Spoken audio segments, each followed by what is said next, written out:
Un train sur 3 aujourd'hui sur le réseau atlantique de la SNCF. Les difficultés perdurent avec la grève des agents d'un centre de maintenance francilien. Conséquence, ces derniers jours, de nombreux voyageurs se tournent vers des solutions de transport alternatives.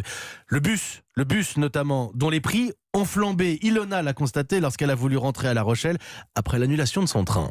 Je vais sur mon téléphone et prendre un Blablabus. Il était à 58,99 €. C'est très cher déjà de base. En temps normal, ça coûte entre 17 et 20 €. Donc là, ça coûtait 58,99 €. Et c'est pas tout en plus. Mon copain commence à réserver son bus. Et là, le prix passe à 69,99 € en 3 minutes. Ça nous a mis un petit peu en colère parce qu'on s'est dit, ils profitent vraiment de la détresse des gens, du fait que la SNCF fait la grève pour augmenter les prix.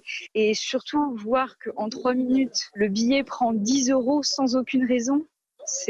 Moi, j'ai trouvé ça révoltant. L'incompréhension d'une usagère du bus au micro Europe 1 de Théo Manval. Bonjour Yvan Lefranc-Morin.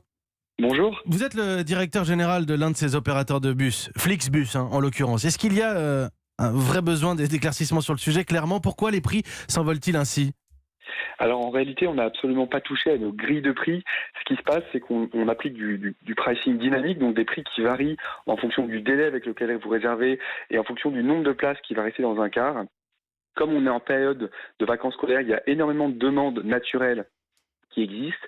Il se trouve qu'avec les grèves SNCF, les gens qui ont acheté leurs billets en dernière minute et les dernières places disponibles dans les cars ont payé effectivement les prix les plus chers. Il faut savoir que les gens qui ont acheté les billets dans ces mêmes autocars, mais il y a une semaine ou 15 jours, ont payé des tarifs tout à fait modiques. C'est exactement le même principe que ce qui se passe dans l'aérien ou même à la SNCF d'ailleurs. L'offre et la demande, donc, selon vous, mais justement, vous ne pourriez pas proposer plus de bus pour limiter ces augmentations de prix, plus de bus pour répondre aux difficultés des usagers ? Alors en fait, on le fait. On a été capable d'ajouter des cars supplémentaires, par exemple sur l'axe Toulouse-Montpellier, pour faire face aux problématiques des intempéries. On a rajouté 1000 sièges supplémentaires sur la deuxième semaine des vacances.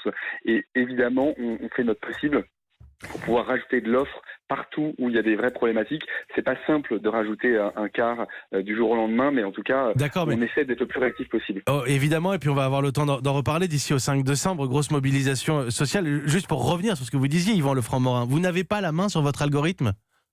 On n'a pas la main sur l'algorithme. Il faut savoir que on vend énormément de places à prix très réduit dans les autocars.